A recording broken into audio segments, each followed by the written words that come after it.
Welcome to the Global WarWatch Network. Today we're embarking on a deep dive into what's really a truly transformative period for India's defense capabilities. You've shared some fascinating sources with us, everything from detailed reports on cutting-edge missile systems to these broader overviews of national security shifts. Our mission really is to unpack India's journey towards self-reliance in defense. We're particularly focusing on the advancements of its indigenous air defense systems, like the Akash missile.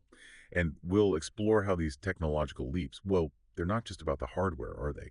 They seem to be fundamentally redefining India's strategic posture and its internal security as well.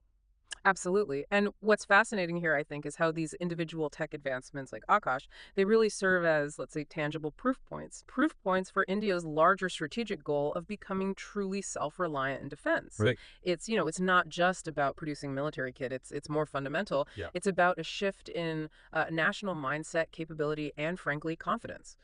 That's a powerful point. When we talk about that shift in mindset, how did it concretely influence the development of something like Akash? Was there like a specific hurdle where this new approach really made the difference? Oh, absolutely. Think back to the 1980s. That's when the Integrated Guided Missile Development Program, the IGMDP, kicked off. Yeah, like the IGMBP. Yeah. Yeah. At that time, India was, well, heavily reliant on foreign imports for its missile needs.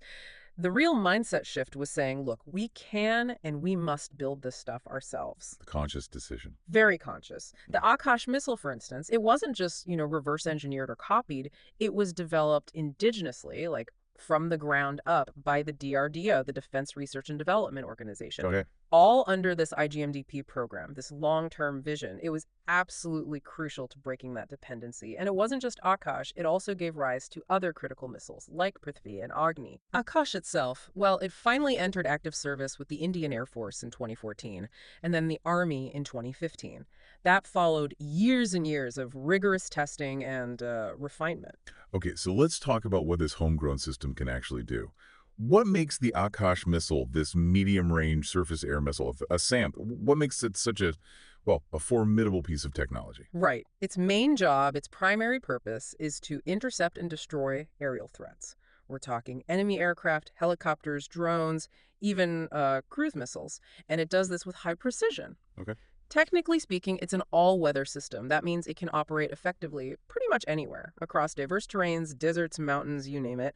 And its speed is, well, it's remarkable. It can hit speeds up to Mach 2.5. Mach 2.5, that's what, around 3,000 kilometers per hour? Roughly, yeah, about twice the speed of sound. So how does it maintain that kind of speed against, fast-moving targets? Good question. It manages that through a pretty unique propulsion system, an integrated ramjet rocket system. A ramjet rocket. Yeah. So unlike a typical rocket that just burns its fuel and then coasts, the ramjet part actually takes in air and provides sustained thrust throughout its flight path, Ah, I see. which means it can intercept targets at supersonic speeds without slowing down much. It's a key differentiator. Right. The original Akash missile, its operational range is about 25 to 30 kilometers, and it can engage targets from really low, like 30 meters off the ground, all the way up to 18 kilometers in altitude. That's quite a vertical envelope. It is. And in terms of just, physical size, it's a substantial piece of kit, weighs about 720 kilograms. Like a small car. Pretty much, yeah. And it carries a warhead of around 50 to 60 kilograms. Okay, but a missile, it's only as good as its guidance system, isn't it?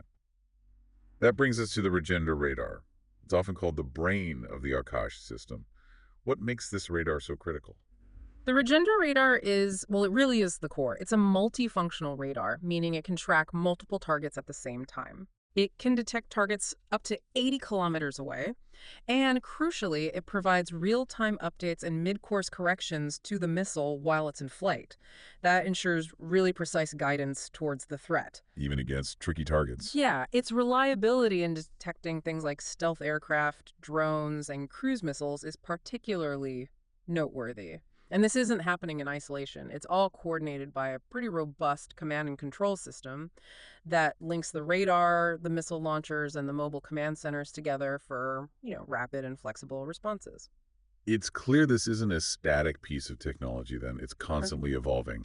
Uh, What are some of the key upgrades we've seen? And what's next for Akash? Right, it's definitely not static. The initial version, that was the Akash MK1. That sort of set the stage. Right. Then came the Akash 1S. That was an upgrade with advanced seeker technology for better accuracy, especially against faster-moving aerial threats. Hmm. But the most significant recent step, I'd say, is the Akash Prime missile. Akash Prime. This is the latest advanced version. It incorporates an improved active radio frequency seeker, an RF seeker.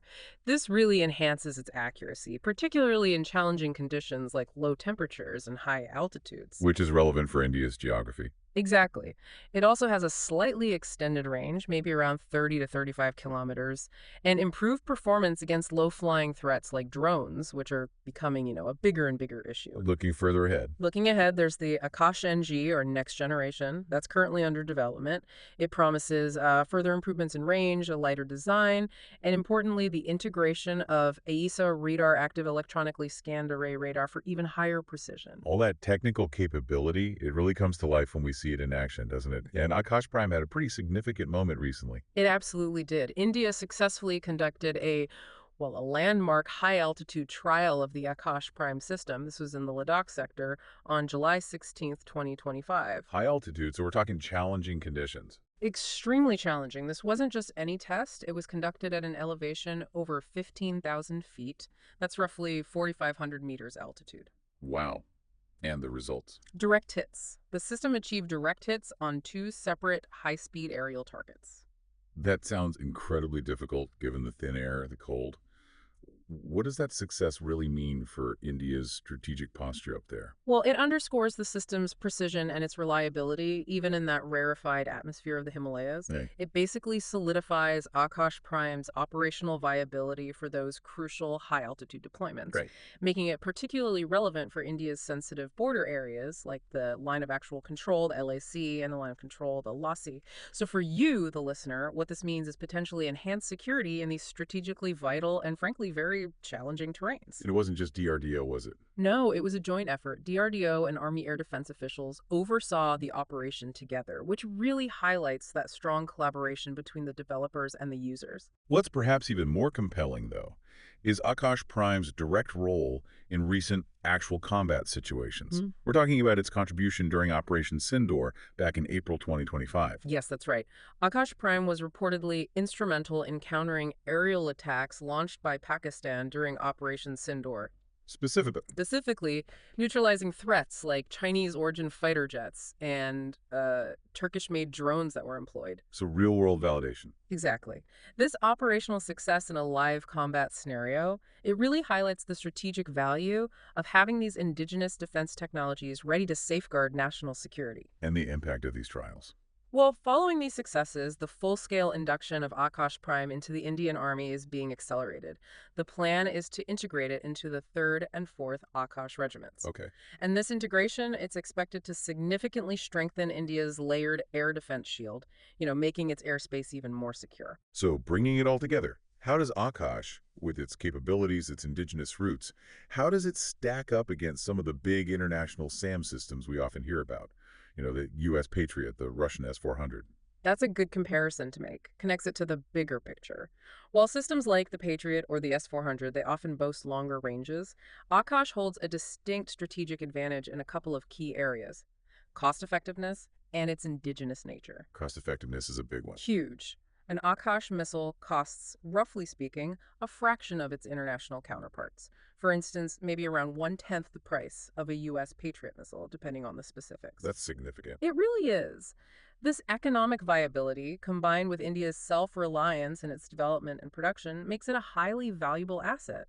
It reduces dependence on foreign suppliers, ensures tailored solutions for India's specific defense needs, and allows for, wider deployment. The Akash missile story, its development, its performance, it really feels like a perfect microcosm of a much larger shift, doesn't it?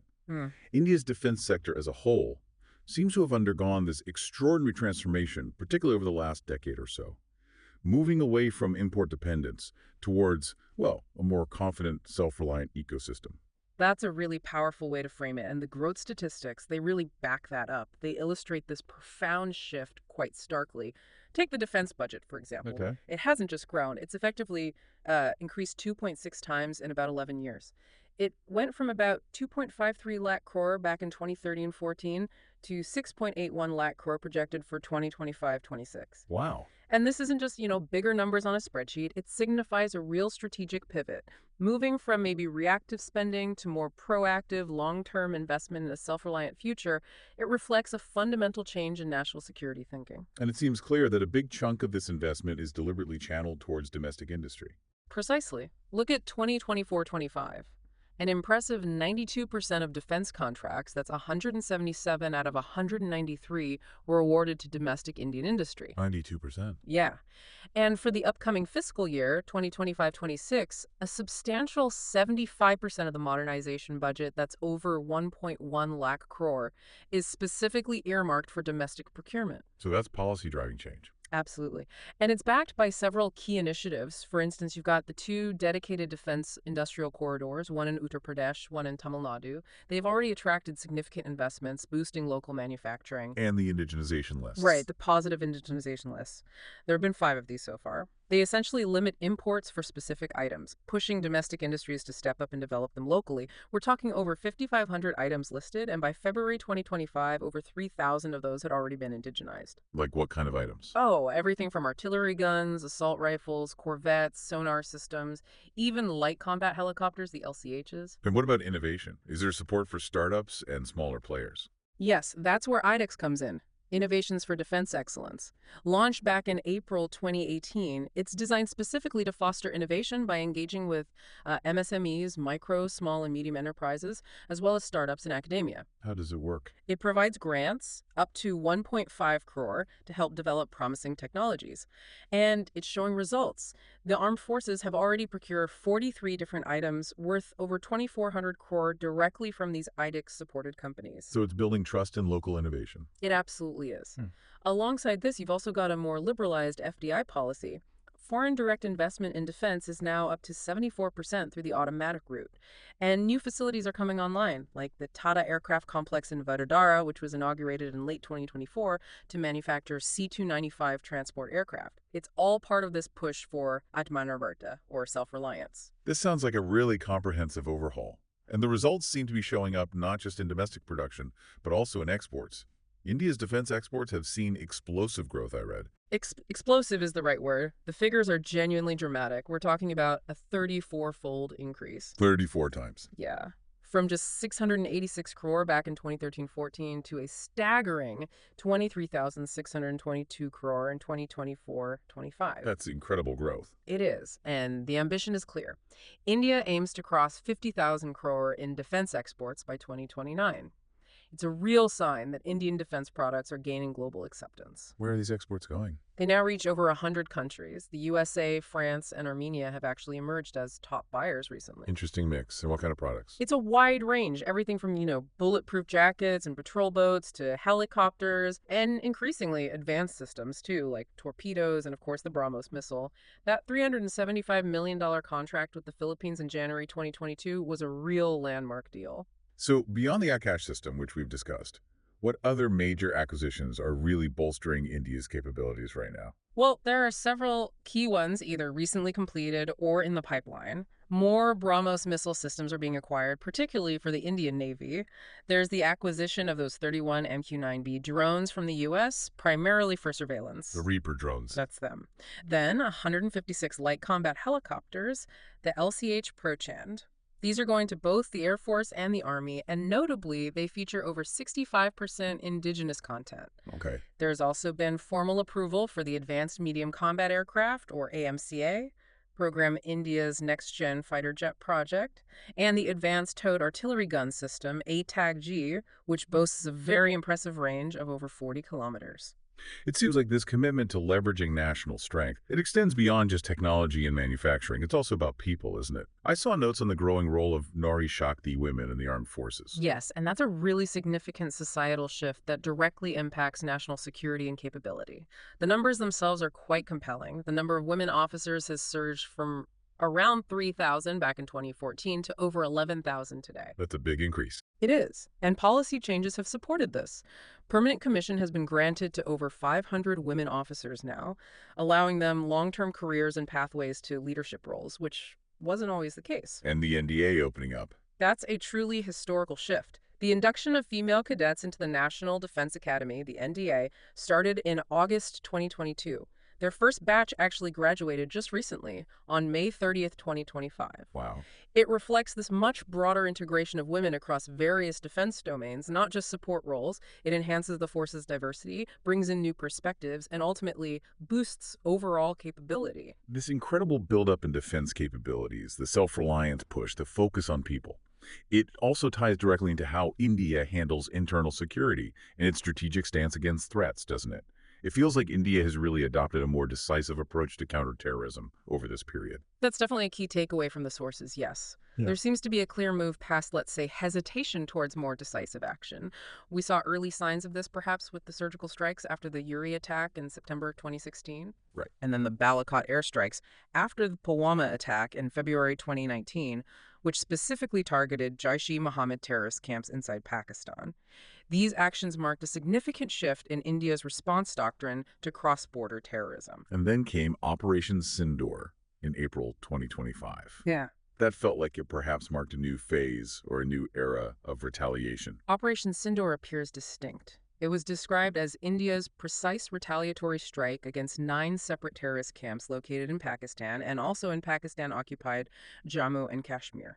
This followed a terror attack in Pahalgam. And the methods used were quite specific. Yes, the reports indicate the Indian military utilized a combination of drone strikes, loitering munitions, sometimes called kamikaze drones, and its own layered air defense capabilities. The aim was to neutralize key threats, reportedly without crossing internationally recognized boundaries in a conventional sense. And the impact. The stated impact was significant, over 100 terrorists killed, including individuals allegedly linked to major previous attacks. And importantly, when Pakistan reportedly responded with its own drone and missile attacks around May 7th and 8th, 2025, Yes. those were swiftly intercepted. This highlighted the effectiveness of India's developing net-centric warfare systems, basically, and network linking sensors, command centers, and shooters for shared real-time awareness and its integrated counter-UAS grid, which is specifically designed to detect and neutralize multiple drones, including swarms. Over 50 swarm drones were reportedly neutralized in that instance. This all speaks to a very firm, consistent stance from the Prime Minister on security matters. What are the key messages that have been emphasized? Well, the Prime Minister has consistently reiterated India's firm policy, a decisive response to any terror attack, regardless of its origin, a stated intolerance for nuclear blackmail, and clear accountability demanded for both the masterminds and the sponsors of terrorism. Right. He's used some very direct phrases, emphasizing that terror and talks cannot go together, terror and trade cannot go together, and even water and blood cannot flow together, signaling a really non-negotiable stance when it comes to national security impacting international relations or resource sharing. Okay, moving beyond external threats for a moment. India has also made some very significant moves regarding internal security challenges, particularly in transforming the situation in Jammu and Kashmir. Yes, the abrogation of Article 370 and Article 35A back in August 2019 was a major constitutional change, bringing the newly formed Union territories of J&K and Ladakh legally at par with other regions of India. And the impact on the ground. The reported impact, according to the sources, is quite significant. Terrorist-initiated incidents are said to have dropped dramatically by 88%, comparing 2018 figures, 228 incidents, to 2024, just 28 incidents. That's a huge drop. It is. And incidents of stone pelting, which were once quite common, reportedly saw a 100% drop. Furthermore, the successful holding of the J&K Assembly elections in 2024, with a pretty robust 63% voter turnout, is presented as evidence of the region's move towards greater democratic participation and stability. And Naxalism, another long-standing internal security challenge. What's the progress there? Again, remarkable progress reported. There's been about a 70% reduction in the number of districts classified as Naxalism affected. It went from 126 districts back in 2010 down to just 38 by April 2024. And that translates into less violence. Yes, significantly less. Violence overall declined by over 80%, and related deaths reduced by 85% over that same period, 2010 to 2024. Any recent operational successes? 2024 saw continued pressure. Hundreds of Naxals were reportedly neutralized, arrested, or surrendered. A particularly significant success mentioned was Operation Black Forest in March 2025. That operation saw 27 Maoists eliminated, including a high-ranking leader. And the government has set a goal. A very ambitious goal: The complete elimination of Naxalism by March 31st, 2026. This really shows how that broader theme we discussed, the commitment to internal innovation, strategic autonomy, decisive action, it manifests across all aspects of national security, both external and internal. So wrapping this all up, what does this mean for you, the listener, trying to make sense of this complex global picture, this deep dive?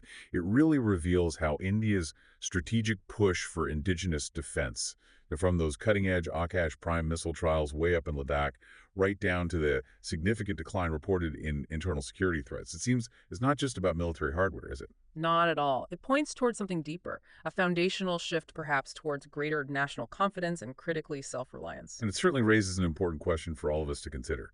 How does a nation's commitment to internal innovation and strategic autonomy, how does that ultimately reshape its role, its influence, its posture on the global stage? It's a profound shift, absolutely. One with ongoing implications for global power dynamics, regional stability, and it definitely signals, I think, a new era of strategic confidence for India. We certainly hope you found this deep dive on India's defense leap insightful. If you enjoyed this, please do like, share, and subscribe to the Global WarWatch Network. We genuinely love to hear your thoughts on this topic, so please put them in the comments section below. You can also join us on social media. All the links for that are provided in the description. Thanks for tuning in.